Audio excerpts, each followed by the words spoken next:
c'est une grosse erreur d'attendre d'avoir confiance en quelque chose pour faire le truc que tu sens que tu dois faire. Parce que la confiance se bâtit au fur et à mesure que tu le fais. Là. J'ai fait une entrée de zone. Là, je suis devenu très confortable, confiant dans quelque chose de complètement nouveau, c'est-à-dire dans le métier d'auteur et conférencier. Truc que je ne pensais jamais faire de ma vie. Je ne m'étais jamais dit un jour je vais écrire un livre. À 41 ans, je n'avais jamais rien écrit. Je dédramatise le changement et je fais prendre conscience aux gens que le changement, c'est bon, c'est pas mauvais. C'est une bonne chose que ça arrive. Mais à chaque fois, je n'avais pas confiance. Au début, c'était difficile. Je pensais abandonner. Je pensais que je n'étais pas fait pour ça. Bon, ça, je le sais maintenant. Ce n'est qu'une période transitoire. C'est ça, une sortie de zone. Je suis Charlotte Desrosiers-Natral et je suis heureuse de vous accueillir sur Pourquoi pas moi. On a tous rêvé un jour de changer de vie. Certains ont osé écouter leur petite voix et ils ne le regrettent pas. Écoutez ces témoignages qui permettent de décrypter ce qui se passe concrètement entre le moment où on se dit dans sa tête « Pourquoi pas moi ?», au moment où on rend tout cela possible. Pourquoi pas moi ? Le podcast qui vous invite à écouter votre petite voix. Avant de commencer, je souhaite vous dire un immense merci à tous pour l'accueil que vous avez réservé à mon podcast. Après 3 jours de lancement, Pourquoi pas moi était sur la home des podcasts de Deezer et de celle d'Apple Podcast dans la catégorie éducation, avec plus d'une 100aine de notes et des milliers d'écoutes. Aujourd'hui, comme pour Laurent Régaraz, alias Chicandier, que vous pourrez écouter dans le 2e épisode, si ce n'est pas déjà fait, mon invité ne me connaissait pas. Mais j'avais une envie brûlante de l'interviewer. J'ai donc écouté ma petite voix, je l'ai contacté sur son site web et il m'a dit oui. Écoutez bien jusqu'à la fin car j'aurai une petite surprise pour vous. Si vous avez déjà entendu parler de Daniel Blouin, vous vous direz probablement que c'était une évidence que je l'interviewe. Vous ne connaissez pas encore Daniel ? Je suis très fière d'être celle qui va vous permettre de le découvrir. Daniel est québécois, vit et parcourt le monde pour faire des conférences. Daniel a eu plusieurs vies. En effet, il a participé à une tournée mondiale du groupe américain Up With People, a ensuite été producteur de disques pour des stars de la chanson canadienne, puis cofondateur d'une agence de communication spécialisée dans la promotion de vedettes canadiennes et internationales comme Céline Dion ou Elton John. Il est également le créateur de championnats de hockey. Sa dernière sortie de zone a été il y a 7 ans, où il est devenu écrivain, coach, conférencier international sur ses sorties de zone. Bienvenue dans l'univers de Daniel Blouin. Daniel, peux-tu nous parler de l'objet que tu as ramené pour te présenter, s'il te plaît ? Mon livre. Tu veux que je te parle de mon livre « Sortie de zone » ou « Entrée de zone », c'est le même sujet. J'ai écrit 2 livres sur...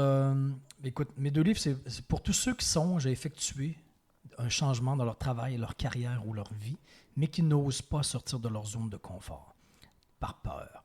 Par peur de l'insécurité financière, le jugement des autres, de l'inconnu, peur de l'échec et tout ça. Donc, c'est pour aider les gens à faciliter et accélérer leur processus de changement. Et surtout pour souffrir le moins possible. Parce que le changement, c'est difficile, c'est stressant, c'est angoissant.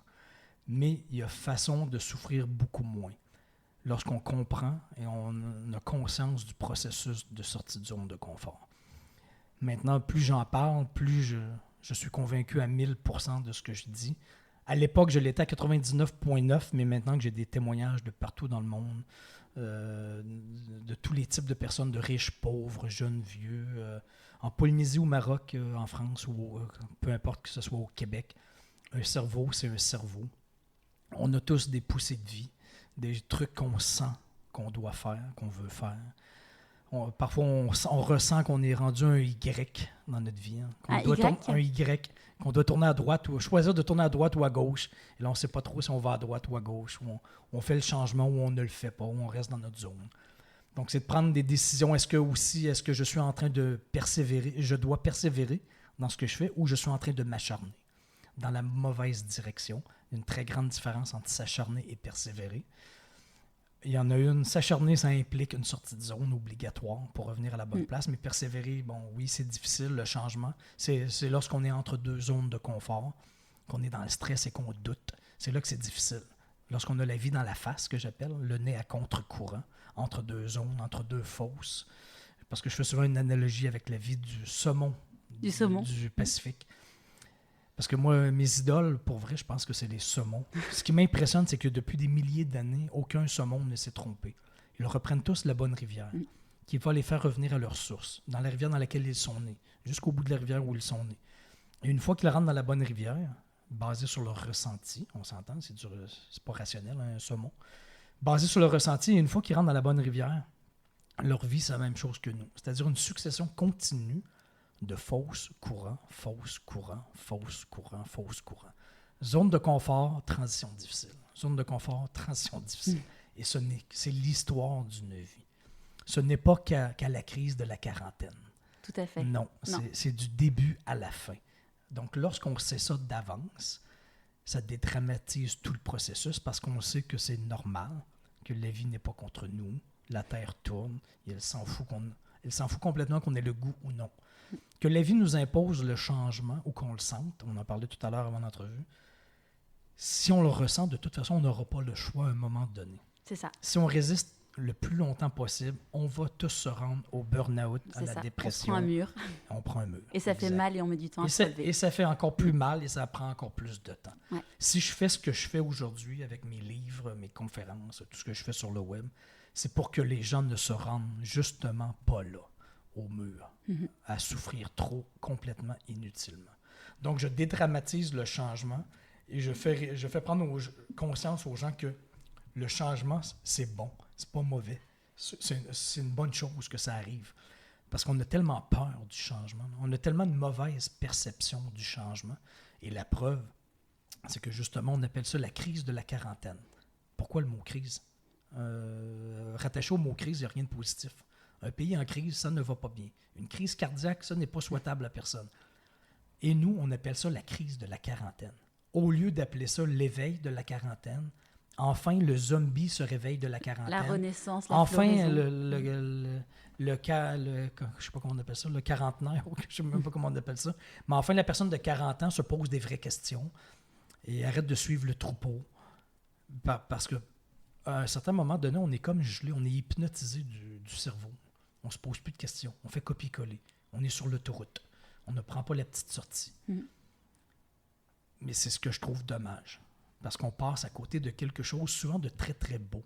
Si on avait pris la petite sortie, là, c'est sur les petits chemins de campagne qu'on voit des beaux paysages. Parce que sur l'autoroute, c'est quand même monotone. Hein? C'est facile, c'est confortable. On ne se pose plus de questions sur l'autoroute. Et ça nous hypnotise. Je suis le premier à être hypnotisé quand je suis sur l'autoroute. Parfois, j'oublie de prendre les sorties parce que je ne réfléchis plus. Je suis parti, je pense plus. Tu es en pilote automatique. Pilote automatique, exact. Mais on tombe tous toujours un jour ou l'autre sur le pilote automatique. Mais c'est de recommencer à se poser des vraies questions.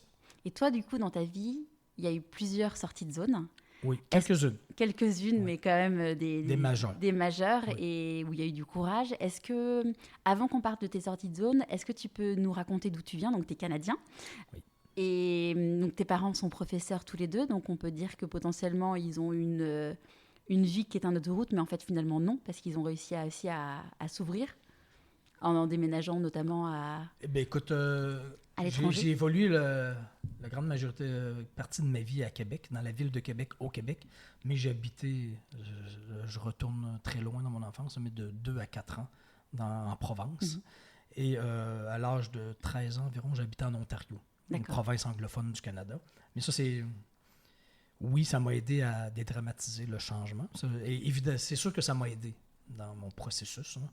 Je savais que c'était pas la fin du monde, qu'on ne meurt pas à vivre des grandes sorties de zone géographiques. Ouais. Et oui, mes parents c'est vrai que j'ai été très encouragé et supporté dans mes changements. Même si ça fait toujours peur à tout le monde et que c'est toujours difficile. Mais mes parents n'ont jamais été un blocage, un frein. J'ai eu la chance. Ça, c'est une chance parce que je ne l'ai pas choisi, je n'ai pas fait exprès. J'ai eu les parents que j'ai eus. Et donc, je leur dois beaucoup à ce niveau-là. Mais oui, j'ai eu quelques grands changements dans ma vie. Je dirais que j'ai eu 3 grandes fosses, ce que j'appelle des fosses, des zones, 3 grandes zones. C'est-à-dire producteur de disques pour des grandes vedettes de la chanson au Québec pendant 5 ans. Et ensuite, pendant 12 années, j'ai eu ma propre agence de communication qui faisait la promotion des grandes vedettes internationales que ce soit en chanson ou en humour au Québec, comme tu disais tout à l'heure, de Céline Dion, Cirque du Soleil, Elton John, toutes les grandes vedettes que vous connaissez. Et ça, j'ai fait ça pendant 12 années. Et ma dernière grande zone, dans laquelle je suis encore, j'ai fait une entrée de zone. Là, je suis devenu très confortable, confiant dans quelque chose de complètement nouveau, c'est-à-dire dans le métier d'auteur et conférencier. Truc que je ne pensais jamais faire de ma vie.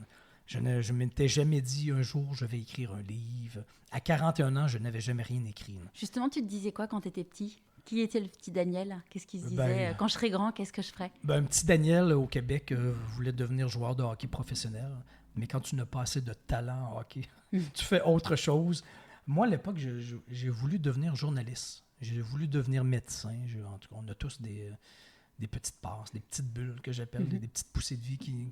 Mais c'est drôle parce que dernièrement, quand j'ai fait ma grande sortie de zone, ma dernière grande sortie de zone au début de la quarantaine, j'ai vendu ma société. J'ai donné les parts de ma société à ma partenaire, mon associé, la société qui faisait la promotion des grandes vedettes internationales.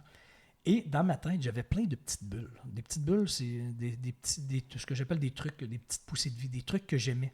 Mais c'était jamais 100% de un ou de l'autre. C'était tout le temps un petit bout. Par exemple, quand je dis des petites bulles, moi, je travaillais avec des humoristes. Je faisais la promotion des humoristes très connus au Québec et internationaux. Et le petit bout, là, moi, je les voyais aller sur la scène, parler pendant 2 heures, faire des blagues. Après ça, c'était fini. Leur travail est fini, tout le monde est heureux, ils sont très bien payés. Là, je me disais, c'est quand même cool, cette portion de travail-là, de faire ça dans la vie. Mais je ne voulais pas devenir un humoriste. Mais j'aimais beaucoup cette portion de travail. Et il y a une autre portion que j'aimais, je me disais, c'est quand même cool, un médecin qui est assis à son bureau, dans sa clinique. Des gens font la file toute la journée pour lui parler, lui demander conseil. Et lui, il est assis, il discute avec eux, il donne ses conseils. La personne quitte et son travail est fini. Moi, je trouvais ça cool, cette portion de travail-là. Et une autre portion que j'aimais aussi, c'est les gens qui sont sur la route. Moi, quand j'ai quitté ma société, je n'avais aucune idée de ce que j'allais faire dans la vie, mais je me disais, je veux être sur la route. J'avais juste une phrase sur la route, sur la route, sur la route, tellement que je me suis dit, c'est peut-être de devenir un camionneur. Pour de vrai, je suis allé à des séances d'information pour devenir camionneur. Et là, j'ai réalisé que ce n'est pas ça à 100%. Sur la route, oui, mais pas comme camionneur. Mais c'est donc médecin, humoriste, camionneur. J'avais ces 3 bulles-là. Et a suivi ma 4e grande bulle, c'est-à-dire mon obsession pour le concept sortie de zone de confort. J'ai écrit là-dessus. Mais ça m'a amené directement à mes 3 autres bulles. Parce que maintenant, aujourd'hui, je suis sur la route. Ouais. Je ne peux pas être plus sur la route que ça. J'ai 10 tournées en Europe juste cette année, jusqu'à l'île de la Réunion. J'ai fait 300 conférences dans 6 pays environ jusqu'à ce jour. Donc, je suis toujours sur la route. Ça, c'est ma portion camionneur. Je suis obsédé par mon sujet et je fais la portion humoriste. Parce que je donne des conférences. Je vais parler 2 heures, les gens trouvent ça drôle et je quitte, mon travail est fini. Et ça, je trouve. Donc, j'ai retrouvé le côté camionneur, humoriste et la portion médecin. Maintenant, je fais plein de consultations privées de gens qui veulent coaching privé, de gens qui veulent changer de vie ou faire un changement quelconque. Et je donne mes conseils. Je dis, les gens me racontent et moi, je donne mes conseils avec l'expérience que j'ai. Donc, j'ai la portion médecin. C'est le petit bout de médecin que moi, j'aimais. Ouais. Donc, maintenant, là, toutes ces petites bulles-là ont créé une grosse bulle. Elles sont toutes là, ces petites bulles-là, mais dans ma grosse bulle, qui est le métier que je fais aujourd'hui. Qui fait qu'aujourd'hui, c'est fantastique. Heureux.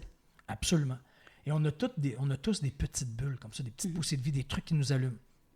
Ça, je dis que c'est tout plein de petites prises électriques dans lesquelles on se met le doigt. Là, et là, on prend des petits chocs électriques. Ah, ça, j'aime ça un petit peu. Ah, ça, j'aime ça aussi. Mais à un moment, parce qu'il y en a plusieurs qui me disent j'ai plusieurs bulles. Moi, je suis une bouteille de champagne, j'ai plein de bulles. Mais je ne sais pas quelle bulle choisir, vers où je marche. Quand tu fais une obsession de ça, là, à un moment donné, toutes ces petites bulles-là se mettent ensemble. Mais il faut que tu avances vers la plus grosse. La plus grosse bulle, moi, ça a été ma révélation de mon sujet. Là. Je suis devenu obsédé par le sujet sortie de zone, qui m'a mené à mes autres petites bulles. Mais c'est comme mettre des cailloux, là, la théorie des cailloux. Là. Si tu veux rentrer tous les cailloux dans un bocal, ben, tu dois commencer par le plus gros caillou et ensuite mettre les autres petits cailloux. Et là, tu vas pouvoir remplir le bocal. Mais avec les bulles, c'est la même chose. Tu dois mettre la plus grosse bulle. Et quand je dis la plus grosse bulle, c'est de marcher vers ce qui crée le plus d'enthousiasme et de joie et de feu d'artifice dans nos têtes. Écouter son ventre et son corps. Ça, c'est directement relié à la joie, l'enthousiasme et la passion. Ça, c'est ça. Si tu marches vers là, peu importe c'est quoi ta joie, ce qui crée de la joie, de l'enthousiasme ou des feux d'artifice dans ta tête, si tu marches vers là, c'est sûr et certain qu'il va se passer quelque chose. Et d'habitude, une grosse erreur qu'on fait, c'est parce qu'on ne sait pas ce que ça va donner, on essaye de prévoir l'avenir en se disant, je vais prévoir ce qui va arriver dans un an, parce que là, je ne sais pas si je dois le faire, oui ou non. Là. Je vais essayer de prévoir au niveau rationnel ce qui va arriver dans un an, 2 ans, 3 ans, 4 ans, pour décider si aujourd'hui, je dois faire le truc que je sens que je dois faire. C'est la pire erreur à faire, parce que l'humain n'est pas assez intelligent pour ça. On ne peut pas savoir. Je l'ai prouvé 1000 fois. Là. Moi, les résultats de fou, là, j'aurais été le pire des cons à essayer de prédire ça. Là. C'était impossible à prévoir ce qui allait arriver comme truc de fou ou de ouf, comme vous dites ici. Mais il faut que tu avances et au fur et à mesure. Le chemin ne se présente qu'au fur et à mesure. Oui, absolument. Ça, c'est difficile d'être patient. C'est un de mes grands défauts. Je ne suis pas patient. Je suis le premier qui tirerait sur une fleur pour qu'elle pousse ou sur un arbre pour qu'il pousse. Mais ça ne sert à rien. Le seul truc qu'on doit faire, c'est planter l'arbre. Et une fois qu'il est planté, donc ta graine, ton projet, peu importe c'est quoi, là, c'est à chaque jour mettre du soleil et de l'eau. C'est tout ce que tu as à faire. Tu ne peux rien faire autre. Donc, mettre du soleil et de l'eau, c'est sûr que ça va pousser. C'est des mathématiques, c'est sûr. Et mettre du soleil et de l'eau, ça veut dire marcher à chaque jour, faire des pas vers ce qui crée beaucoup de joie et d'enthousiasme. Et ça, c'est des mathématiques, c'est pas de la croyance. Après, il faut quand même bien se connaître pour savoir ce qu'on aime, parce que finalement, parfois, typiquement quand on a fait un burn-out, on a une espèce de perte de confiance en soi, perte de qui on est. D'ailleurs, on s'est perdu pour en arriver là. Oui. Et donc, il y a quand même un travail à faire de savoir qui je suis, qu'est-ce que j'aime, et reprendre la confiance. Oui. Et pourquoi qu'on se rend... Ça, c'est selon moi, c'est ma théorie. Mais pourquoi on se rend au burn-out et la dépression, c'est parce qu'on n'est pas conscient que nos désirs... je ne sais pas si on n'est pas conscient ou on n'accepte pas ou on ne veut pas savoir, ou parce que c'est difficile à assumer, là, que nos désirs, nos aspirations, nos rêves changent continuellement dans la vie. Parce qu'on a comme la fausse impression qu'une fois qu'on a étudié dans ce qu'on a étudié, là, on commence à travailler là-dedans. Là. Après ça, si on est normal et stable... C'est pour toujours. C'est pour toujours. Une fois que tu es là, c'est fini. Tu as trouvé, tu es arrivé sur le sommet de la montagne et là, tu restes là. Et d'ailleurs, il n'y aura plus de changement dans la vie. Et quand tu changes, les gens te disent « Mais mon Dieu, tu changes !» C'est mais n'importe quoi, mais t'as la bougeotte. Comme si tu étais instable. C'est ça, exactement. Oh, mais c'est parce que la Terre tourne et tu vieillis. À chaque jour, tu vieillis. C'est sûr et certain, garanti, que tes désirs, tes aspirations, tes rêves vont changer continuellement dans la vie. Donc, de ne pas accepter ça, de ne pas assumer ça, on devient rigide et on souffre. Parce qu'on grandit, on évolue, nos désirs changent, la Terre tourne.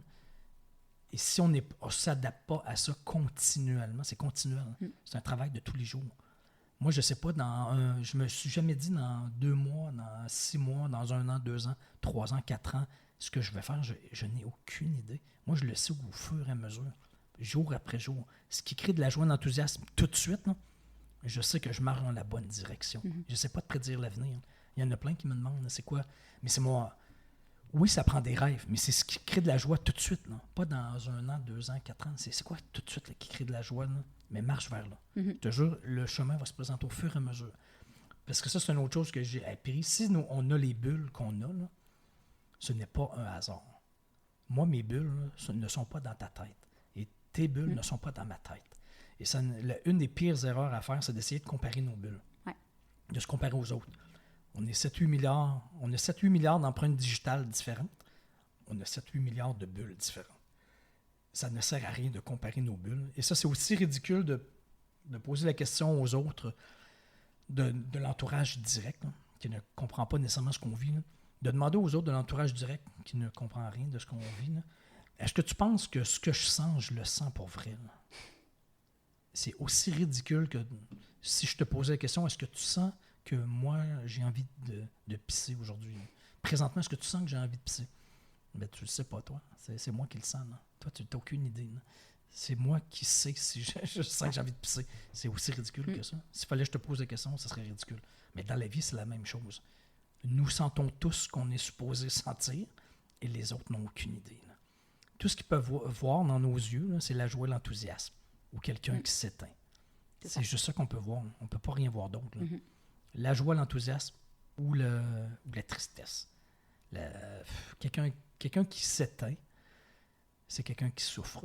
Puis plus il s'éteint, plus il souffre. Et ça devient des symptômes psychologiques, physiques. On se met à mal dormir. On se met à prendre plus d'alcool. On se met à devenir plus agressif. Toi, dans un de tes changements de vie entre Montréal et Québec, tu disais que tu avais eu des problèmes de respiration. Oui, absolument. Puis ça, je le raconte souvent aussi en conférence. Tellement je résistais au changement, moi, à 28 ans. J'ai comme découvert que la Terre tourne, justement, que nos désirs, nos aspirations changent dans la vie. Et je résistais à ça. Parce que je pensais que dans la vie, tu étudies, tu commences à travailler dans ce que tu étudies. Et si tu es normal et stable, il va y avoir un blackout, un trou noir d'environ 40 ans. Il n'y aura pas de changement là-dedans.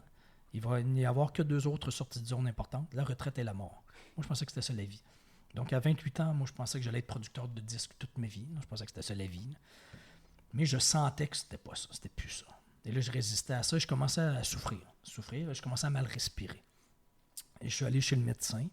Je lui ai dit, écoute, moi, probablement que je fais de l'asthme parce que je respire mal. Donc, il m'a prescrit une pompe à asthme. Et je suis sorti du bureau avec une pompe à asthme. Moi, je pensais que c'était un virus, l'asthme. Moi, je n'avais pas fait le lien entre s'éteindre et l'asthme. Et tellement que je jouais au hockey sur glace avec ma pompe à asthme sur le banc des joueurs. Et à chaque fois qu'on se déplaçait sur le banc, moi, je déplaçais ma pompe à asthme entre les joueurs. Parce que, hey, c'est dangereux. Si je suis un asthmatique là, et que je fais une crise d'asthme sur la glace là, pendant que je joue, c'est dangereux. Il faut absolument que ma pompe à asthme soit à côté de moi, toujours. Je te confirme aujourd'hui que je n'ai jamais fait d'asthme de ma vie. Je joue au hockey sur glace encore à chaque semaine. Je suis 20 ans plus vieux, beaucoup plus vieux. Et je ne joue pas avec une pompe à asthme. Moi, j'ai juste appris à 28 ans que lorsque je résiste au changement, à ce que je sens que je dois faire, je commence à mal respirer. Et ça s'est renouvelé après dans ta vie? À 40 ans. Ouais. Oui. C'est toujours le même symptôme? Ben oui. J'ai recommencé à faire de l'asthme. Mais là, je savais que c'était pas de l'asthme. Ouais. Je résistais au changement. Et j'ai appris aussi, au fur et à mesure, que d'autres... moi, c'est les poumons. Il y en a d'autres que c'est des maux de ventre, des maux de tête, des maux de dos, de l'eczéma. Ça ne prend pas 8 doctorants en psychologie, en médecine pour faire des petits liens.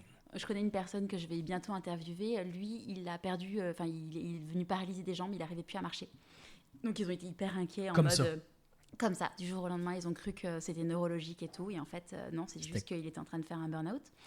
Et non, entre guillemets, juste... Non. Ah, si, ouais. Il est en train de faire un burn-out et ça l'a paralysé des jambes. Il avait du mal à marcher, il boitait. Non. Ouais. Ça, c'est la première fois que je l'entends, mais ça, c'est fou. Ouais, c'est fou, ouais. T'imagines? Wow. Ouais. Et là, il n'est pas paralysé du tout des jambes? Non, maintenant, il marche, il va très bien et il a changé de vie. Ben exact. C'est impliquant. Wow, c'est fou. Hein? Mais ce n'est qu'un autre exemple très concret. Mais c'est spectaculaire. Écoute, j'en entends des histoires là, de fous. Là. Des mots physiques, juste à cause de la résistance au changement là, et de ne plus être à la bonne place. Hein. Je te donne un exemple très concret. Là. J'étais chez le médecin pour un examen de routine il n'y a pas très longtemps. Et là, la médecin me pose dans une clinique privée. Puis là, elle me pose la question, toi, tu fais quoi dans la vie? Donc là, je lui parle de sortie de zone, mes livres, mes conférences. Elle dit, ah ouais. Elle dit, moi, je viens de faire une grande sortie de zone dans ma vie professionnelle. Je dis, ah ouais, c'est quoi? Elle dit, ben, moi, comme tu vois, là, je suis médecin en clinique privée, là, mais à l'époque, j'étais urgentologue là, dans l'est du Québec, dans des régions éloignées. À chaque matin, je prenais l'avion pour faire des petits villages du Québec et j'avais un horaire de fou. Là. Je pouvais travailler 24 heures sur 24, dans les urgences. Donc, toujours sur l'adrénaline. Et elle me dit, à un moment donné, j'ai développé des gros maux de ventre. Elle me dit, là, c'est une médecin qui parle. Elle me dit, je suis allé chez une autre médecin pour mon mot de ventre. Et là, l'autre médecin, elle me dit, elle me raconte que l'autre médecin lui a prescrit des pilules pour les maux de ventre. Et là, ça n'allait pas bien du tout. Après quelques semaines là, de pilules de maux de ventre, là, ça n'allait pas bien du tout. Elle dit, je suis retourné la voir. Je lui ai dit, écoute, tes pilules, là, ça ne marche pas bien. C'est de pire en pire. Elle dit, OK, on va augmenter la dose. Elle dit, non. OK, non, c'est fini, on arrête. Je vais essayer quelque chose. On va arrêter les pilules tout de suite. Là. Tu n'augmenteras pas ma dose.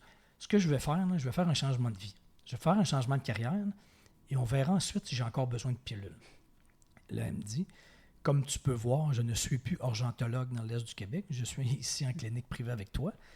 Et 4 semaines après que j'ai fait ma sortie de zone, les maux de ventre ont complètement disparu. Et elle me dit, je n'ai plus jamais eu mal au ventre depuis ce jour. Et elle me dit, ce qui me flabbergaste le plus, ce qui me surprend le plus, là, qui me frappe le plus, c'est lorsque je suis retourné voir la médecin pour lui dire, écoute, j'ai plus mal au ventre, je suis guéri, c'est fini. Elle n'a jamais voulu savoir comment j'avais fait. Elle s'en foutait complètement. Ouais. J'avais détruit sa théorie des pilules. Ouais. Je venais de détruire son ego, ouais. Ses connaissances de pilules. Ouais. Là, c'est une médecin qui me parle d'une autre médecin. Il y a des médecins qui ne comprennent pas tout ça. Non, mais t'imagines? Ah, mais ça ne m'étonne pas. C'est spectaculaire. Donc, c'est pas de l'ésotérisme, c'est pas de la croyance, on s'en fout. Là, il y a un moment où il faut s'ouvrir. Quand on ne fait pas ce qu'on doit faire, on développe des maux physiques. Ça ne prend pas 8 doctorats en psychologie puis en médecine pour faire des petits liens. Là. C'est ça. Donc, c'est ça. Écoutez-vous un petit peu plus. Ouais, c'est ça. Et dans tes sorties de zone, il y a quelque chose moi qui m'a frappée, c'est que tu as eu du culot. Je pense notamment à ta première sortie de zone quand tu es partie en concert, en tournée, où tu parlais pas anglais, tu ne jouais pas de guitare. Est-ce que tu peux nous raconter cette histoire? Oui, quand tu dis du culot, c'est souvent de l'audace, pas de l'insouciance. Ça prend beaucoup d'insouciance, de culot, de l'audace, du courage. Parfois, on me dit, t'es très courageux. Oui, mais ça prend de l'insouciance. Il ne faut pas être rationnel. Analytique. Go, quoi.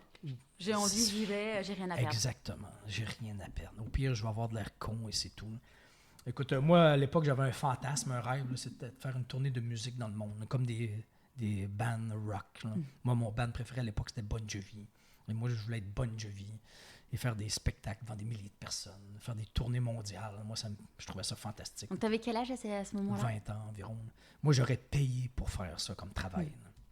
Non, lui, il est archi-millionnaire, c'est son travail. Pour moi, c'était surréel, c'était trop beau pour être vrai. Et là, je me suis souvenu d'un groupe américain qui s'appelle Up With People, qui existe depuis 50 ans. C'est un gros groupe là, de 150 jeunes qui font des tournées mondiales à chaque année dans plusieurs pays. Et je me suis souvenu que ce groupe américain engageait les jeunes basés uniquement sur leur personnalité et non sur leur talent en chanson, en musique, en danse. Parce qu'ils savaient que sur le lot, à chaque année, il y avait des gens qui étaient bons dans tout. À chaque année, ils réussissaient à monter le spectacle et partir en tournée mondiale. Chaque année, c'était des jeunes différents? Oui, exact. 150 jeunes à chaque année différents. Et je me suis dit, waouh, c'est ça. Moi, c'est la seule et unique chance que j'ai dans la vie de faire une tournée de musique dans le monde parce que je n'ai aucun talent musical, mais j'ai peut-être une personnalité. Donc, je vais aller vérifier. J'ai passé une entrevue et finalement, ils m'ont accepté. Écoute, je ne jouais pas de guitare. J'ai fait croire que je jouais de la guitare. C'était pas vrai. Ils m'ont accepté. Ils m'ont dit, apporte ta guitare cet été. Mais j'avais 7 mois pour me pratiquer. Pendant 7 mois, je me suis pratiqué à la guitare pour finalement avoir un des 3 rôles principaux de tout le spectacle. J'ai animé, je parlais même pas anglais, là. J'ai animé tout le spectacle en anglais pendant une année dans 10 pays, 150 spectacles, jusqu'à Helsinki en Finlande, tous les États-Unis, le Canada, l'Europe. Un truc de fou. Là. J'avais été invité chez Bill Clinton, j'ai fait des stades, j'ai fait même un discours au Parlement européen à Strasbourg à l'époque. Des trucs que j'aurais jamais pensé vivre de ma vie, mais j'ai marché vers du fou. Et t'as pas voulu continuer? Parce que justement, après, t'as repris tes études? Non, exact. Moi, mon fantasme, mon rêve, ma bulle, moi, mes bulles, je les éclate au fur et à mesure. Donc, mon fantasme de faire une tournée de musique dans le monde, tu l'as fait. Quand je suis revenu après une année, je l'avais fait. OK. Je ne sentais pas que je voulais faire ça le reste de ma vie. Mais j'aurais pu sentir vouloir faire ça le reste de ma vie. Mais ça, c'est pas toi qui décides. Tu le sens, tu le sens, tu le sens pas. Là. Moi, toi, c'était pas ça. Ma bulle, c'était fait. Je voulais pas devenir un musicien, faire de la scène le reste de ma vie. Pas du tout. Moi, ma nouvelle bulle, c'était d'être producteur, promoteur de vedettes. C'était d'être arrière-scène, promoteur et producteur. Je voulais pas être l'artiste dans les lumières. Et finalement, je suis devenu producteur, promoteur, donc 5 années comme producteur de disques à Montréal, de grande vedette de la chanson québécoise, et 12 années comme promoteur de grandes vedettes internationales de passage à Québec. J'avais ma société de 12 salariés environ à temps plein qui faisait la promotion, surtout des attachés de presse de Céline Dion, toutes les grandes vedettes. Donc, ça, c'est ça. C'était mon évolution. Quand dans ton évolution, t'es parti, t'as quand même déménagé. Enfin, je repense à l'histoire où quand t'habitais au Québec, tu t'es rendu compte qu'en fait, pour travailler dans la musique, il fallait être à Montréal parce que c'était pas possible. Absolument. T'es parti avec ton oreiller, ta couette. Oui, ça, c'était fou. Ça, c'était fou. Sans savoir où t'allais dormir et sans savoir ce que t'allais faire. Et là, donc, t'étais déjà avec ta femme à ce moment-là? Oui, absolument.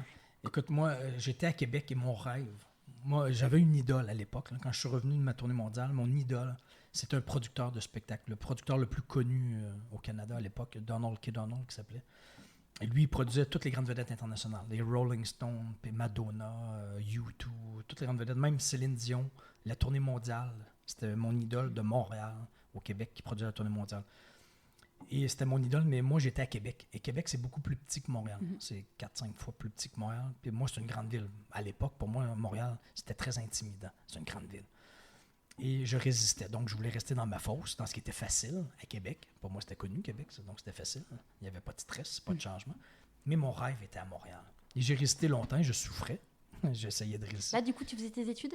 J'avais fini. Tu avais commencé un job? Tu avais commencé un job ou pas encore? Des petits boulots. D'accord. Mais mon rêve, je ne marchais pas du tout vers la bonne place parce que mon rêve était à Montréal. Et à un moment donné, ma femme, elle me dit, encore que j'ai aujourd'hui, elle me dit, un soir, elle savait c'était quoi mon rêve, que c'était travailler à Montréal pour mon idole. Mais j'avais peur de Montréal. J'avais plein de bonnes excuses et de défaites de ne pas aller là. Pour moi, c'était une grosse ville. C'était quoi les excuses? C'est gros, c'est laid, ça pue, il y a du trafic et je peux me faire attaquer. Je te résume ça vite, là, mais c'était pas vrai, c'était des excuses et des défaites. Juste j'avais peur, c'était de l'inconnu. Et elle me dit, je pense que ça serait le temps que tu déménages à Montréal. Elle me dit ça un jeudi soir, parce qu'elle savait c'était quoi mon rêve. Et là, quand elle a dit ça, là, moi, à l'intérieur de moi, ça a vibré tout de suite. Vous viviez ensemble? Non, pas encore. Non, pas encore. On habitait chacun chez nos parents. Et ça a vibré très fort. Et quand ça vibre très fort, maintenant, je l'assume. J'ai toujours assumé, quand je le sens, là, que j'ai plus le choix, je saute. Je saute. Quand je dis je saute, là, je marche tout de suite dans cette direction-là. Le lendemain matin qu'elle me dit ça, là, j'ai pris ma vieille voiture. Je suis déménagé à Montréal. Mais quand je dis déménager, là, j'avais mon ordinateur, quelques vêtements et mon oreiller. Là. Je suis arrivé à Montréal, j'avais aucune idée où j'allais dormir le soir même. C'est comme si tu passes de, je sais pas moi, de Bordeaux à Paris ou d'un petit village là, à Paris. Tu arrives à Paris dans ta voiture, puis dans ta tête, tu es déménagé à Paris. Là. Moi, j'avais aucune idée, je connaissais personne à Paris, mais Montréal. Et j'ai appelé la seule connaissance. Il m'a trouvé J'ai dormi chez 2 gars que je connaissais pas du tout, en arrière d'un canapé, dans un salon. Et je me suis retrouvé à travailler chez un constructeur d'avions pour payer le loyer. Et j'ai travaillé quelques semaines. Là, j'étais découragé, j'étais déprimé. Je me demandais pourquoi j'avais fait ça. Parce et là, du coup, tes parents, tes amis, ils ne comprenaient pas trop. Non, ils ne comprenaient pas. Là. Tu leur en parlais pour avoir un feedback? Non, pas vraiment. Non, enfin... moi, je ne pose pas trop la question aux gens. Non, ça, j'ai appris à faire et ensuite te dire ce que j'ai fait. Là. Je veux pas ça a toujours été comme ça? Oui, je ne veux pas savoir ton opinion. Là, je sais ce que j'ai à faire. À part ma conjointe. D'accord. Ouais, je pense que c'est la seule personne qui doit vraiment embarquer dans mes trucs de fou. Là. Mais c'est pour ça que je suis encore avec la même femme. C'est déjà arrivé? Parce que sinon, si je m'étais battu à chaque fois avec ma femme, j'aurais eu un choix à faire. Ouais. Moi ou le couple. Et c'est déjà arrivé que vous ayez des désaccords, des moments... Des désaccords, non. C'est pour ça que je te dis que je suis encore avec elle aujourd'hui. On est pareil. On ressentait le même truc, la même chose. Même si elle était prof au lycée toute sa vie. Ouais. Mais elle a vécu des sorties de zone de Québec à Montréal, de Montréal à Québec, Et puis même là, j'imagine... Tes enfants, ils sont quel âge maintenant? 20 ans, 18 et 16. Ça, c'est 3 autres grandes sorties de zone aussi. Ça en est d'autres. Mais c'est ça. Donc, il y a le conjoint ou la conjointe c'est la seule personne. D'accord. Les amis, on s'en fout. Les parents, on s'en fout. On s'en fout. Ils n'ont aucune idée de ce qu'on sent, qu'on doit faire. Là. Et de toute façon, souvent, lorsqu'on marche vers du fou dans nos propres vies, là, lorsqu'on marche vers ce qui crée beaucoup de joie, d'enthousiasme et de feu d'artifice dans notre tête, à la limite, même nous, on ne comprend pas. On ne comprend pas même pourquoi on sent ça. Là. Pourquoi ça crée tant de joie et d'enthousiasme? Pourquoi? On s'en fout du pourquoi. Là. On y va. C'est ça? Go, fais-le. Pourquoi tu aimes le mauve ou le jaune ou le bleu? On s'en fout. Pourquoi? Fais-le. Assure-toi du bleu, jaune, du bleu, du mauve. C'est apprendre à se faire confiance aussi. Oui. Puis ça, c'est un autre truc. La confiance. J'ai appris que c'est une grosse erreur d'attendre d'avoir confiance en quelque chose pour faire le truc que tu dois faire, que tu sens que tu dois faire. Parce que là, c'est le contraire. La confiance se bâtit au fur et à mesure que tu le fais. Là. Et au début, c'est difficile. Au début, tu n'as pas confiance. Tu es stressé, tu es angoissé, tu n'as pas confiance. J'ai jamais eu confiance en rien. Mais à force de le faire, là, la confiance se bâtissait. Au fur et à mesure que je devenais de moins en moins mauvais, que je souffrais de moins en moins quand j'étais en sortie de zone, à un moment donné, j'atteignais un point de bascule où là, ça se passait. Là, j'avais confiance. Là, je l'avais tellement fait que ça devenait intégré. comme jouer de la guitare, animer en anglais, ou peu importe, de faire des conférences.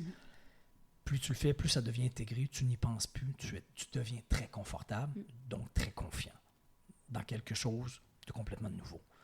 Mais à chaque fois, moi, je veux dire, j'en ai fait des sorties de zone, mais à chaque fois, je n'avais pas confiance. Au début, c'était difficile. Je pensais abandonner, je pensais que je n'étais pas fait pour ça. Mais quand tu marches dans la bonne... Ça, je le sais maintenant, ce n'est qu'une période transitoire. C'est ça, une sortie de zone. C'est toujours la même chose. Tu le sens, tu ne comprends rien, tu as très peur, tu le fais, même si tu as peur, puis dès que tu le fais, c'est difficile. C'est difficile de moins en moins, plus tu le fais, tu souffres de moins en moins, plus tu le fais. Et à un moment donné, point de bascule, c'est là que ça se passe. Mais ça, c'est à tous les niveaux. Et petite échelle, moyenne. Où tu vas. Pardon? Tu ne sais pas forcément où tu vas. Ben, d'habitude, je ne sais jamais où je vais. Pour de vrai, si je suis aujourd'hui ici avec toi, là, si je recule en arrière avec le recul, à chaque fois, j'avais aucune idée. Moi, je me suis pas dit un jour, je vais faire des conférences à Paris. Quand j'étais producteur de disques, j'ai jamais pensé à ça. Tu rêvais pas de faire une interview là, comme ça, aujourd'hui? Non, mais j'avais jamais rêvé à ça de ma vie. Je pouvais pas faire de visualisation.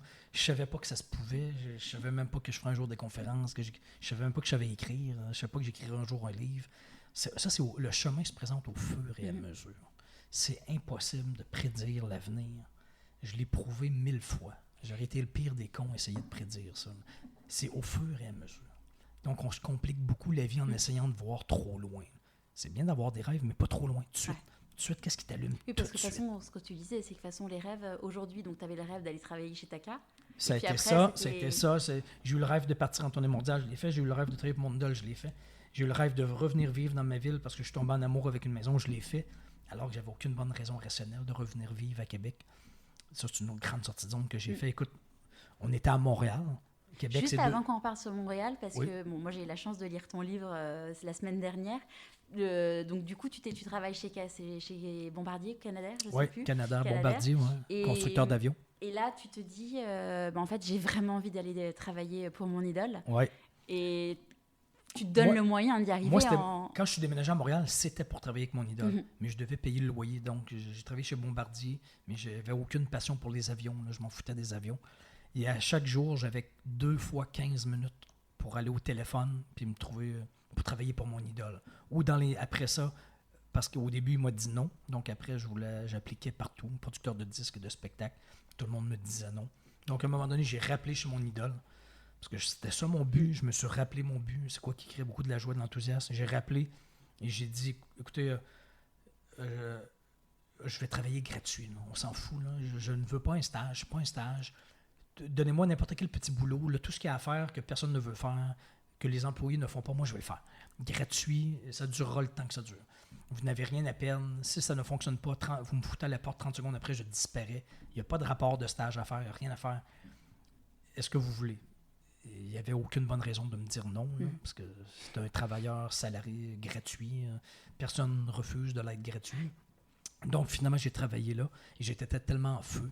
Moi, j'étais au paradis, là, de travailler gratuitement pour mon idole. Moi, j'étais au paradis. J'avais atteint le sommet du show business dans ma tête mondiale. Et j'étais tellement en feu, passionné dans la bonne rivière. Je faisais tellement ce que je devais faire que tu crées ta chance. Il voulait plus que il ne voulait pas que je quitte et que j'aille travailler ailleurs chez un compétiteur. Donc, ils m'ont débloqué un poste, créé un poste pour moi. Donc, finalement, c'est comme ça que j'ai débuté. Ouais. Et la compagnie a explosé. On a eu plusieurs grandes vedettes qu'on a produites. Et j'ai gravi les échelons de plus en plus de responsabilités. Donc, j'ai eu plusieurs belles années dans le domaine. Mais c'est comme ça que j'ai commencé. Mais ça, je le dis dans les écoles ou les jeunes. Peu importe ce que tu veux faire, peu importe, non? Marche tout de suite vers là. Puis s'il faut, si personne ne veut t'engager ou il n'y a pas d'argent ou quoi que ce soit, là, gratuit. Donne. Tu vas te créer de l'expérience, tu vas te créer des contacts. Ce n'est que tu n'as pas le choix. Là. C'est comme ça. Tant mieux si tu es payé puis tu es chanceux d'avoir un poste tout de suite au paradis. Mais sinon, fais ça gratuit. Personne ne refuse de l'aide gratuite. Deviens bénévole, aide à des événements, peu importe c'est quoi. Là. Aller faire le ménage. Va faire le ménage. Gratuit. Passer le balai. Tu vas rencontrer les gens du domaine, tu vas te faire des contacts, ils vont te découvrir, ils vont voir, tu vas pouvoir poser des questions. C'est pas si compliqué que ça. Là. Mais si tu es vraiment motivé, il faut que tu sois en feu. Il faut que ça crée beaucoup de joie, d'enthousiasme et de feu d'artifice dans ta tête. Oui. Ça, c'est le point de départ. Mais si ça crée ça, c'est sûr que tu vas te rendre. Si tu marches vers là. Je pense que c'est un point qui est très important, c'est que sur l'argent, ce que dans tout ton parcours, tu dis finalement à chaque fois, j'ai pas fait les choses par rapport à l'argent. Jamais. Et bon, finalement, aujourd'hui, tu as ce qu'il faut pour vivre. Et je pense que c'est un point qui est très important parce que souvent, enfin, moi, un jour, j'ai rencontré un jeune qui avait 18 ans et je lui ai dit, tu veux faire quoi dans la vie ? Il m'a dit ingénieur ou je sais plus quelle réponse c'était, mais ce qui m'a le plus frappé, il m'a dit, en fait, je veux faire ça parce que c'est un métier où on gagne beaucoup d'argent. Et je me suis dit, mais mon Dieu, mais en fait, tu peux pas être... oui, évidemment, tu es toujours content de gagner de l'argent, mais finalement, il y a un moment... Moi, je sais que dans ma vie, il y a des moments où je me suis dit, je suis plus heureuse dans mon boulot.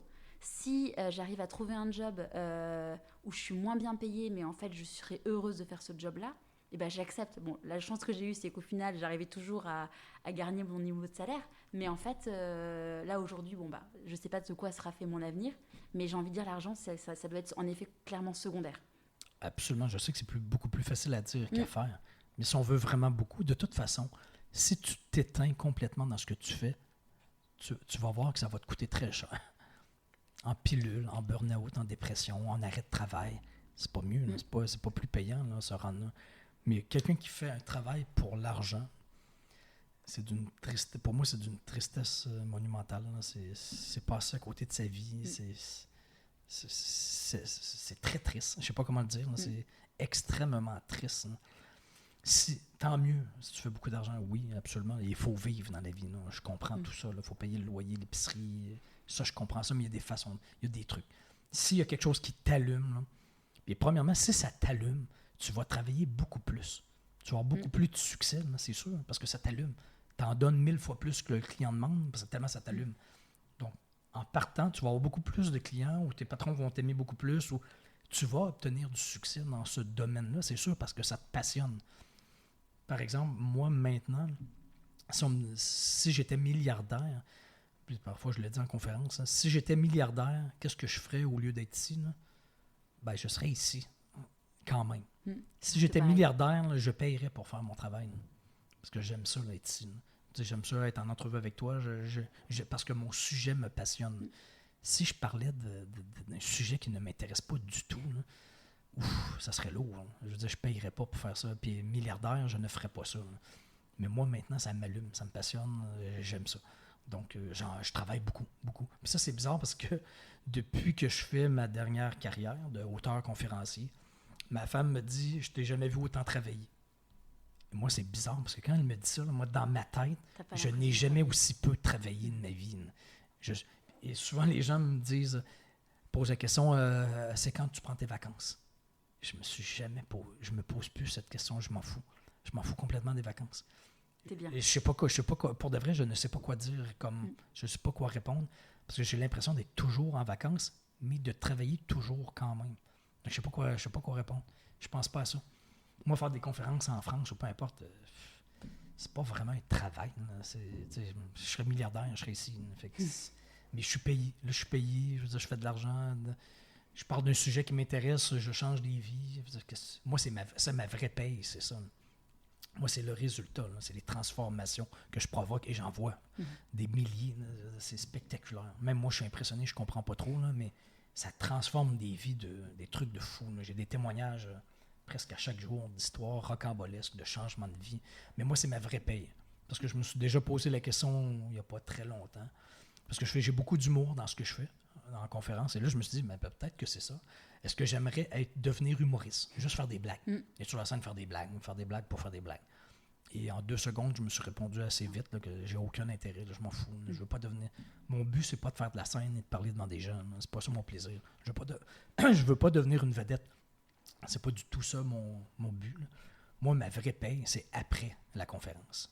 C'est une fois que je sors de scène. Mon but, c'est pas d'être sur la scène. Mon plaisir, c'est pas ça. Là. C'est après de voir dans les yeux des gens et les témoignages ce que ça a provoqué. Là. Que je le vois dans leurs yeux, là, ce que ça a provoqué. Parce que j'ai des histoires à chaque jour de gens qui m'ont vu il y a 1 mois, 1 an, 2 ans, 3 ans, puis ça a transformé leur vie. Puis là, je vois les résultats. Ils me racontent leurs résultats là, de transformation. Mais ça, c'est fou. Là. Quand tu reçois des témoignages comme ça, tu te dis, c'est la plus belle des récompenses. Peut-être que ça n'avait jamais croisé mon chemin, cette personne-là aurait jamais fait ça. Là. Tu te dis, j'ai peut-être quelque chose à voir là-dedans. Là. Mais ça, c'est cool. Ouais. Ouais, ça, c'est ma vraie paye maintenant. C'est chouette. Et donc, du coup, après ta cas, tu es rentré à Québec parce que tu as eu un coup de foudre pour une maison. Oui. Ce qui est quand même fou. Oui, ça, c'est très fou. Ça, c'est une de mes plus grandes sorties de zone à vie. J'étais producteur de disques à Montréal, mais je m'éteignais. Là. À l'époque, j'avais 28 ans que je commençais à faire de l'asthme. Et il y a eu un élément déclencheur. À un moment donné, une fin de semaine, à chaque mois, on revenait à Québec pour visiter nos parents. Parce que moi et ma femme, on vient les deux de Québec et nos familles étaient à Québec. Et je lui ai dit, écoute, là, ça faisait 2 ans qu'on regardait pour acheter une maison à Montréal, dans la région de Montréal. Et pendant 2 ans, aucun coup de foudre.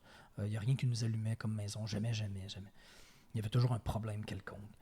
Et à un moment donné, je lui ai dit, en fin de semaine, en allant visiter nos parents, on va aller visiter des maisons juste pour la curiosité. On fait semblant qu'on veut acheter des maisons, mais c'est pas vrai. On appelle une agente d'immeuble, on va voir des maisons à Québec, comparer les prix Québec et Montréal.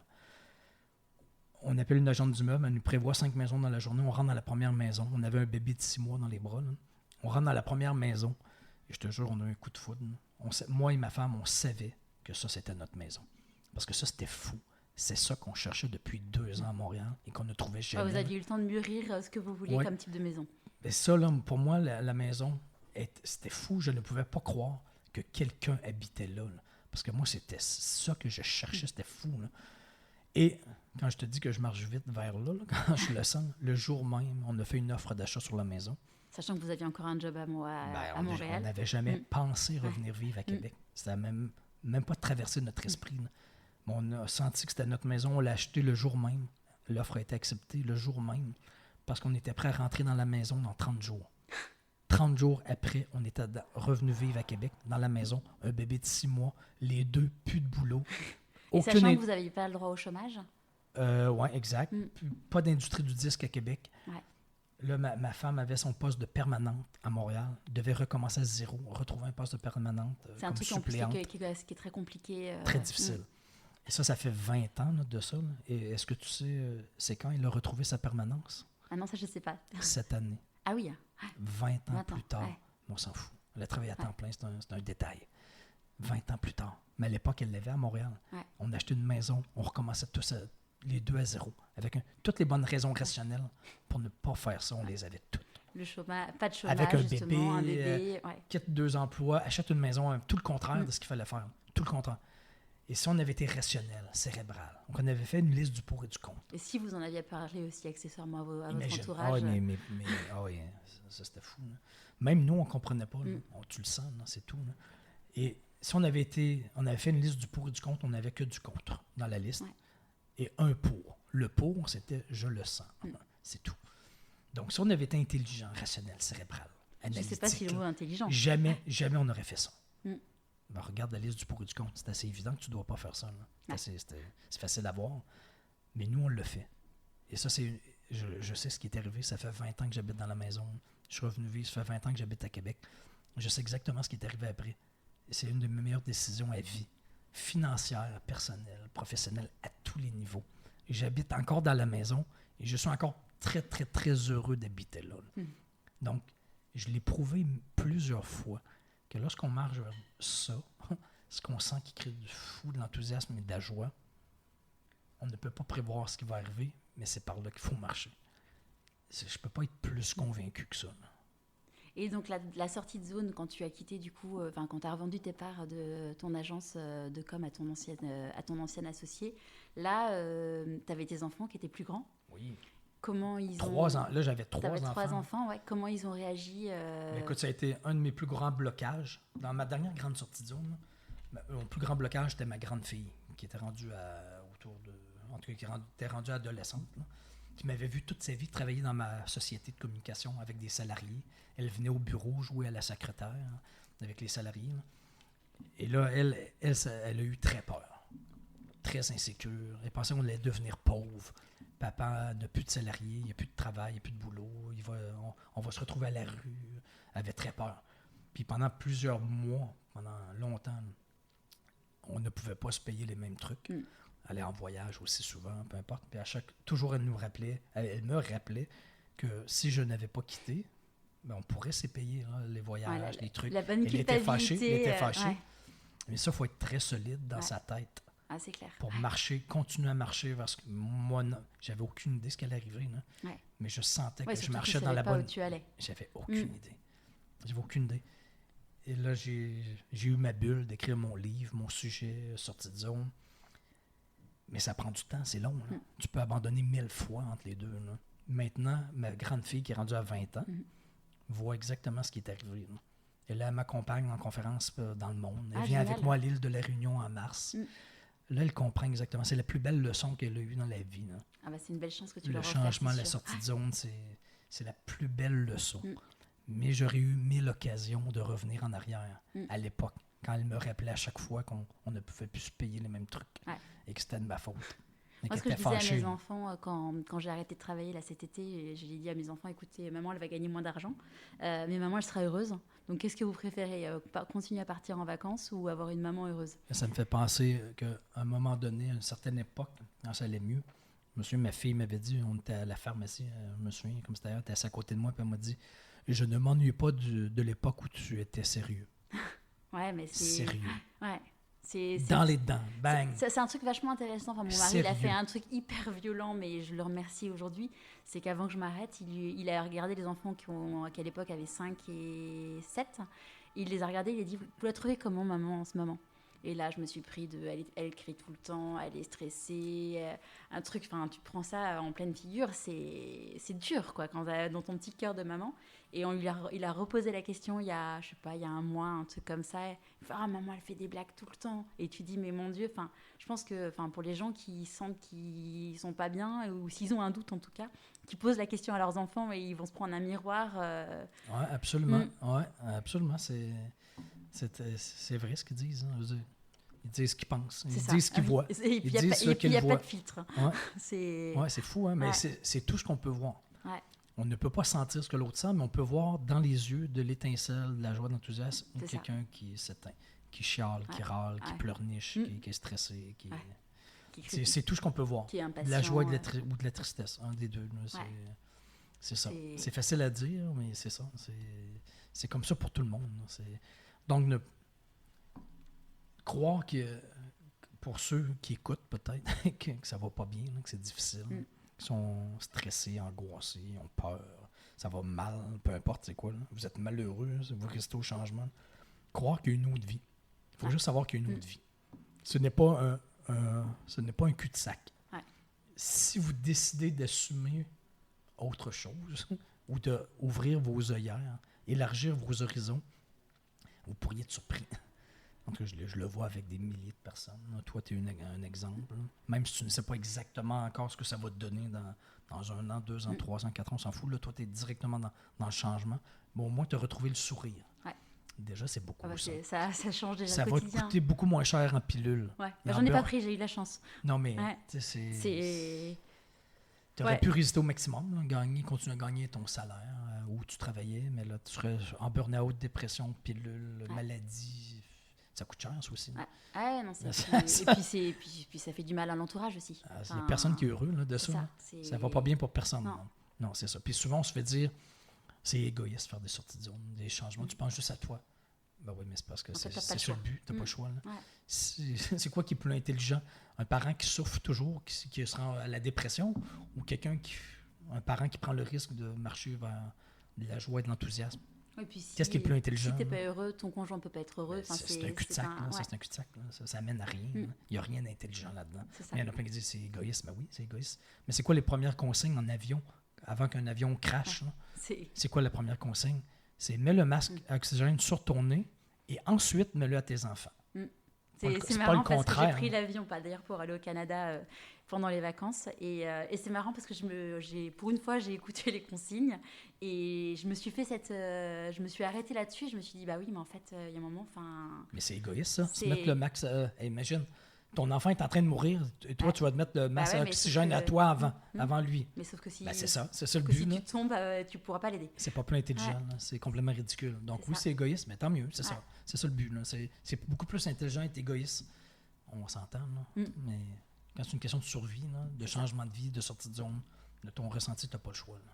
Ce que j'ai trouvé hyper intéressant aussi dans ton parcours, c'est qu'il y a à la fois la partie métier, enfin métier entre guillemets, là tu t'es créé ton propre métier, ce qui est génial, et puis aussi toute la partie dans tes loisirs, où il y a des choses, ce que tu disais, bon c'est entre guillemets loisirs, quand tu as fait ta tournée, mais par exemple, tu t'es dit tiens, je vais faire du motocross, ou un semi-marathon, tu n'avais jamais couru, que tu dis j'ai une micro-bulle, mais même sur un truc qui n'a rien à voir avec sa vie professionnelle, et tu y vas.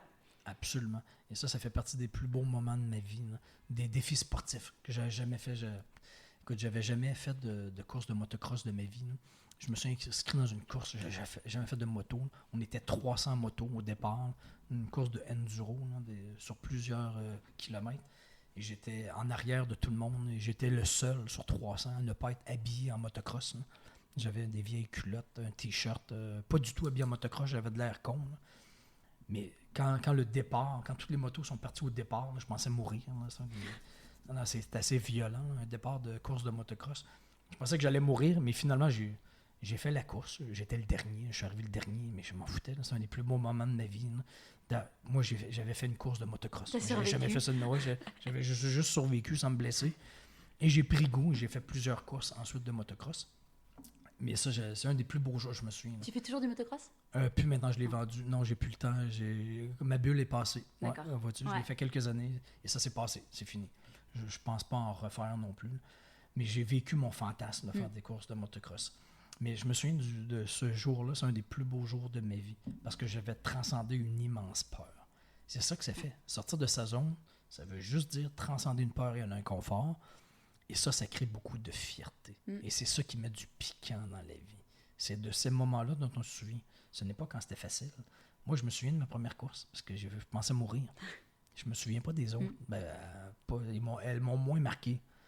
Mais c'est ça. C'est quand on sort de notre trou de notre fosse. C'est ça qui met du piquant dans la vie. C'est quand on se dépasse. Des micro-déchirures de la tête, ce que j'appelle. Comme un muscle.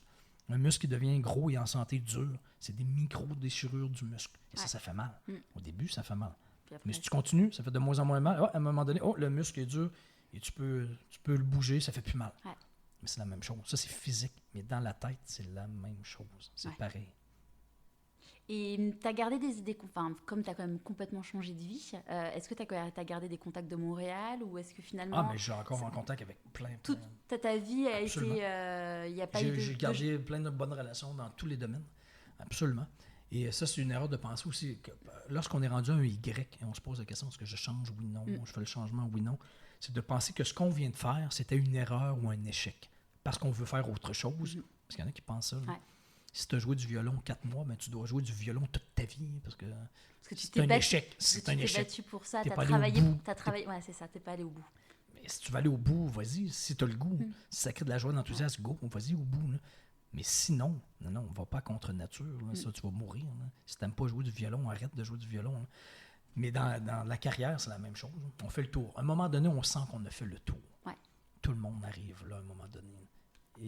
Et pourquoi on se sent vivant, c'est lorsqu'on grandit, on progresse. Ça veut dire faire des sorties de zone. Passer à un autre niveau. C'est juste passer à un autre niveau. Sans nécessairement changer de travail et de carrière. C'est ce que tu disais, ça peut être ça. Ça c'est des grandes sorties de zone. Mais dans ton travail, dans ta carrière, c'est qu'est-ce qui te ferait passer à un autre niveau? Qui créerait du défi, du challenge, des micro-déchirures de la tête. Moi, mes 3 grandes sorties de zone, sans changer de travail et de carrière, ça a été ma première conférence en anglais. Sortie de zone en anglais. J'en ai fait 8 ce jour. Et ensuite, ça a été ma première conférence en Europe. Moi, je pensais avoir atteint le sommet de l'Everest. Mais là, j'en ai donné une centaine. Je pensais jamais en donner une deuxième.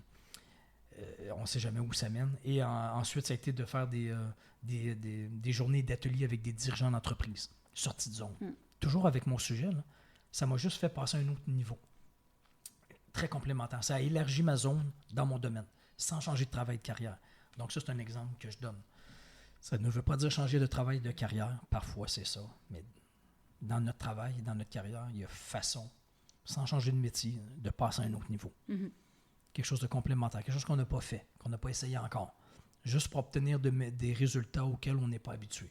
Parce que si on ne fait que copier-coller, parce que c'est facile, confortable, connu, on obtient toujours les mêmes résultats. Là. C'est des mathématiques. C'est ça. Et si tu n'essaies pas d'autres choses, si tu essaies d'autres choses, là, ça se peut que tu obtiennes d'autres résultats. Différents, juste différents. Pas nécessairement meilleur ou pire, mais différents. Juste pour mettre du piquant dans la vie, sentir qu'on progresse, qu'on évolue. C'est très intéressant, ça fait fourmiller des bulles. Et est-ce qu'il y a des livres ou des personnes qui t'ont inspiré ou qui t'inspirent dans tes sorties de zone ou même dans ta vie tout court? Oui, mais depuis longtemps, j'ai toujours comme, pas un modèle, mais un peu, là, en tête Richard Branson de Virgin, je sais pas si tu connais. Bien sûr, ouais. Parce que lui, il n'est pas standard. Il n'est pas dans le moule. Il ne suit pas le troupeau. Moi, j'aime les gens qui ne suivent pas le troupeau. Des gens qui sont capables de réfléchir tout seuls et de faire des trucs. Okay. Alors que les autres les jugent ou on ne les attend pas. Lui, il est heureux dans la vie. Ça paraît. Il a toujours le gros sourire dans le visage. Il fait des trucs de fou. Il s'amuse. Lui, il s'amuse. Moi, j'aime les gens qui s'amusent. On se prend tellement trop au sérieux. Là. On se prend tellement trop au sérieux. C'est spectaculaire. Et plus on se prend au sérieux, plus on souffre. Ça, pour moi, ça, c'est clair et net. Plus tu te prends au sérieux, plus tu as un gros ego, plus tu souffres. Et ça, je le sais. Je l'ai vu récemment auprès d'une personne de mon entourage et c'est clair qu'on dit, mais enfin, respire. C'est des gens auxquels on a juste le goût de dire respire. C'est ça, respire, relax, c'est relax. Détends-toi. C'est ça, c'est... Mais c'est fou. Plus les gens sont rigides, plus ils souffrent. C'est ça. On dirait que ça vient tous... J'ai l'impression que ça vient tous des éléments qui viennent ensemble. Rigidité, rationnelle, trop cérébral, analytique, rigide, lourd. Tout est dangereux, tout est coincé. Là. Coincé. Au Québec, on dirait pogné du cul. Je sais pas comment vous dites ça ici, là, mais coincé du cul. Non, on dirait plutôt un balai dans le cul. Un balai dans le cul. On dirait que ça vient tous ensemble. Balai dans le cul, conservateur, rigide, peur de tout. Faut profiter de la vie. Elle peut s'arrêter. C'est lourd, mais que c'est lourd. Ça, c'est un truc, tu vois, on faisait un petit... on a lu ton livre, là, pendant les vacances avec mon mari, chacun à notre tour, et on s'est fait un petit débrief après sur chacun ce qu'on avait retenu. Et moi, il y a quelque chose qui m'a interpellée, et je l'avais lu également dans un livre de Christine Michaud, c'est la vie, elle peut s'arrêter demain. Ce que disait Steve Jobs, en gros, qu'est-ce que... Mais je pense toujours à ça. Ouais, qu'est-ce que j'aurais comme regret et je pense ça arrête tout de suite. C'est ça. Et je pense toujours que ça peut s'arrêter tout de suite. Sans être fataliste, ça va arriver forcément un jour. Un jour, tu vas avoir raison. Un jour, on va avoir raison. C'est ça, le plus tard possible. Mais par contre, c'est se dire... Mais ça, j'en parle en conférence. Si j'ai fait plusieurs grandes sorties de zone qui m'ont fait obtenir des résultats de fou dans ma vie à moi, là, c'est parce que je sais que je n'ai pas de temps à perdre. Je sais que dans ma tête, je me dis toujours, je n'ai pas 10 ans pour faire ça. Là. Je n'ai pas 5 ans peut-être. Il me reste peut-être même pas une année pour faire le truc que j'ai à faire. Là. Fait que c'est tout de suite, là, pas un moment donné, là, tout de suite. Là. Et plus tu fais ça, plus tu as des résultats tout de suite. Ouais. Pas un moment donné, tout de suite. Et plus tu as des résultats tout de suite, plus tu peux passer à un autre résultat et avancer. Et on entend souvent c'est quand le meilleur moment pour planter pour récolter. Si tu veux récolter les fruits de ton travail, de ton arbre, c'était quand le meilleur moment pour planter ton arbre? Ben, c'était hier. Si tu ne l'as pas planté hier, ben, le meilleur moment, là, c'est aujourd'hui. C'est tout de suite. Ben, plus tu vas attendre, plus tu vas repousser la récolte des fruits. Ce n'est que des mathématiques. Ouais. C'est pas de la croyance. Donc, c'est tout de suite. On y va. Tout de suite. S'il y a des gens qui te croisent et qui te disent « Mais en fait, toi, Daniel, t'as trop de chance. » Tu leur réponds quoi? Non, ça, je peux pas être d'accord avec ça. Là. On crée notre chance. Je suis pas responsable de tout. Là. Je veux dire, il y a plein de choses qui me sont arrivées sur lesquelles je n'avais aucun contrôle, mais je l'ai créé, ma chance. Si ça s'est arrivé, c'est parce que je me suis mis là. Et ça, je suis convaincu de ça. Là. C'est vrai de l'extérieur, avec le parcours, même mes dernières années. Là, c'est fou ce qui est arrivé, là, qui peut paraître comme de la chance, mais c'est moi je me suis mis là. Et c'était très difficile de me mettre là. C'était difficile, stressant et angoissant de vivre les changements que j'ai faits, mais je l'ai fait. Là. Donc, le chemin se présente au fur et à mesure qu'on avance, mais non, c'est pas vrai que c'est de la chance. Ça serait m'insulter de dire que j'ai été chanceux tout le temps. OK, à chaque fois, je suis chanceux. Donc, à chaque fois, je suis chanceux. Je vais m'acheter des billets de loterie si je me suis jamais acheté un billet de loterie de ma vie. Tu sais, je ne crois pas à ça. Ben, pas je crois pas à ça. Là. tu peux gagner. Il y a toujours des gagnants, là, mais je m'en fous. C'est pas mon but dans la vie. Sujet. Je cours pas après la chance. Ouais. Je fais ce que j'ai à faire et la chance arrive. Ce qu'on appelle la magie, les synchronicités, les planètes qui s'alignent. Ça, c'est quand tu marches vers du fou. C'est là que ça arrive. Sinon, tu ne vois pas la chance. Tu ne la vois pas. Tu ne te places pas en situation d'avoir. Parce que la chance n'arrive pas quand tu restes dans ta zone, dans ton trou, dans ta fosse, à copier-coller. La chance n'arrive pas là. Elle arrive quand tu sors de là. C'est comme ça que tu peux être chanceux. C'est en prenant des risques. Ouais, comme tu disais, c'est le Y. C'est savoir prendre le droite bon. ou gauche. Ouais, c'est ça. Exact. Si tu avais un conseil à donner à quelqu'un que tu rencontres, suivre son ressenti. Arrêter d'analyser, cérébraliser, rationaliser, tout ça. C'est du ressenti. Et ça, c'est du fou. Et c'est pas de l'ésotérisme. Je suis certain qu'un jour, ça va être prouvé. Je peux pas être plus convaincu que ça. Je sais pas si c'est biologique. Je suis certain qu'un jour, ça va être scientifique, ce que je dis là. Mais là, ça a l'air farfelu. Là. Mais quand tu marches vers du fou, ton ressenti qui te dit très clairement que ça crée de la joie ou que tu es en train de t'éteindre, juste d'être conscient du processus, du sortie de zone. Tu vas le sentir. Dès que tu vas l'assumer, ce que tu sens, tu vas avoir peur. Et quand tu vas le faire, même si tu as peur, ça va être difficile. Tu vas vouloir abandonner, mais ça va prendre du temps. Et si tu te ranges qu'au point de bascule, c'est là que ça va se passer. C'est mon meilleur conseil. Juste être conscient de ça. Du processus sortie de zone, toujours. Et ça revient toujours dans la vie. C'est pas la crise de la quarantaine. C'est toujours, toute la vie. À petite échelle, moyenne échelle, personnelle, professionnelle. La Terre tourne et le changement, c'est le changement. C'est la seule chose qui ne change pas. On l'entend souvent, mais c'est ça. Et toi, il y a eu des éléments déclencheurs dans ta vie. Donc, bon, il y a eu la maison, tu as eu la vie. Et quand tu as quitté l'agence, quand tu as vendu tes parts, est-ce qu'il y a. Tu t'es réveillé ce matin Il n'y a pas eu d'éléments déclencheurs. Nos insatisfactions sont directement reliées à notre potentiel non exploité. Et ça pousse petit à petit. Comme un arbre qui pousse sans que tu ne le vois pousser à chaque jour. Tu passes devant chaque jour, tu ne le vois pas pousser. Mais il pousse là. Mais nos insatisfactions grandissent aussi. Poussent petit à petit. Et à un moment donné, tu n'es plus capable. Tu dors mal, tu deviens agressif, tu prends de l'alcool. Non, puis là, tu n'es plus capable. Là, tu souffres trop. Et là, à un moment donné, tu te dis, bon, ben, c'est assez.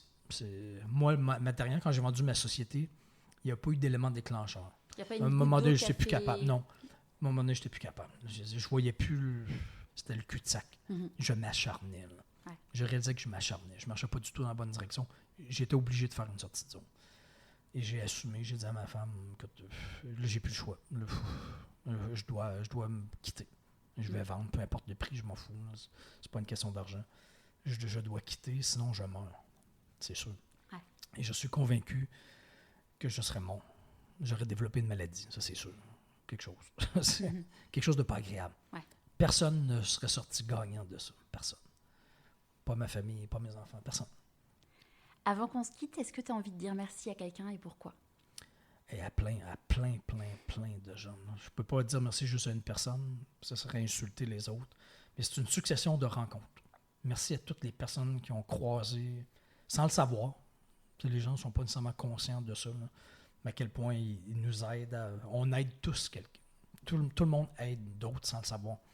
Juste en partageant son histoire, toi en faisant des entrevues, t'aides des gens que tu connais même pas, que tu n'as aucune idée, que ça va aider parce qu'ils ont entendu ton entrevue.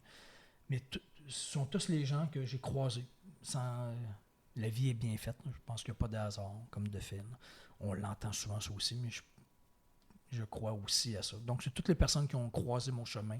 Vous reconnaissez, je ne veux pas nommer personne en particulier, mais surtout, oui, ma femme et mes enfants. Et mes parents, oui. Ça serait le cercle très proche qui m'a toujours encouragé là-dedans. Merci beaucoup, Daniel. Ça me fait plaisir. À bientôt. À bientôt. Un double merci à l'APM.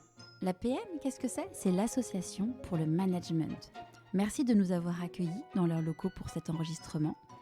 Et car indirectement, j'ai connu Daniel grâce à eux. En effet, mon mari a assisté à une conférence d'une autre Canadienne incroyable, Christine Michaud, que j'aurai le plaisir d'interviewer en mars prochain. Et grâce à la découverte du parcours de Christine, j'ai découvert Daniel. Comme je vous le disais au début de l'épisode, j'ai une petite surprise pour vous. Daniel fait une conférence à Paris le 2 février prochain et il est heureux d'offrir des places aux auditeurs de Pourquoi pas moi. Plus de détails sur le compte Instagram pourquoipasmoi.podcast ou sur mon profil LinkedIn. Et n'oubliez pas, j'ai besoin de vous, j'ai encore besoin de vous pour parler autour de vous de Pourquoi pas moi, de mettre 5 étoiles sur Apple Podcast et vous abonner sur Spotify, Deezer. Merci et à très bientôt pour un nouvel épisode de Pourquoi pas moi.